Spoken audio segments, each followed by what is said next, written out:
Vous avez la parole, Madame Ostrate. Merci, Monsieur le Président. Au début des années 1990, la Pologne a sévèrement restreint l'accès des femmes à l'avortement.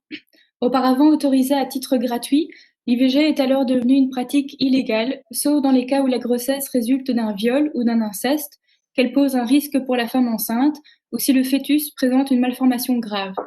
Ces restrictions aux droits des femmes étaient déjà dramatiques il y a près de 30 ans, mais en 2016, on se souviendra également d'une proposition de loi avait été examinée par le Parlement polonais afin de réduire encore davantage le droit ténu à l'avortement. Suite à une importante mobilisation de femmes appelant à une grève générale, Droit et Justice, le parti chrétien ultra-conservateur et majoritaire en Pologne, avait finalement voté contre la proposition. Et l'histoire ne s'arrête malheureusement pas là, puisque la presse européenne a abondamment relayé la décision arrêtée le 22 octobre dernier par la Cour constitutionnelle polonaise, qui impose dans les faits une interdiction quasi totale de l'avortement dans le pays.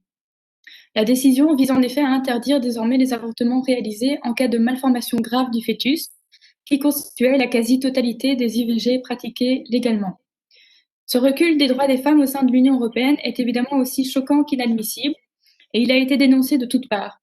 L'opposition polonaise critique par ailleurs l'instrumentalisation de la Cour constitutionnelle par le parti Droit et Justice. Les manifestations populaires en faveur du droit à l'avortement ont rassemblé des dizaines de milliers de personnes en Pologne pour espérer une annulation de cet arrêt.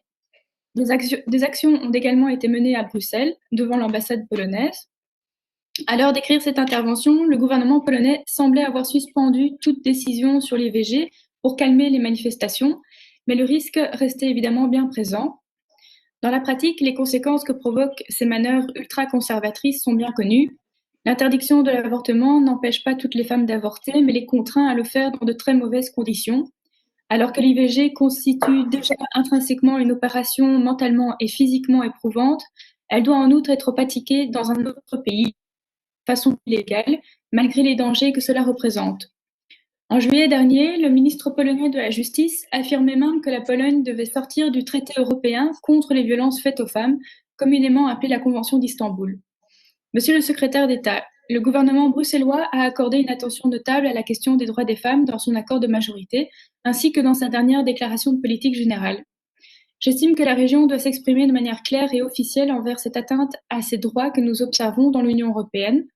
Pourriez-vous donc indiquer si le gouvernement a défini une attitude concernant l'atteinte qui est portée aux droits des femmes en Pologne concernant l'IVG et expliquer quelles démarches éventuelles ont été entreprises par la région auprès du fédéral afin de faire valoir cette attitude auprès des instances de l'Union européenne, mais aussi par exemple du Conseil de l'Europe?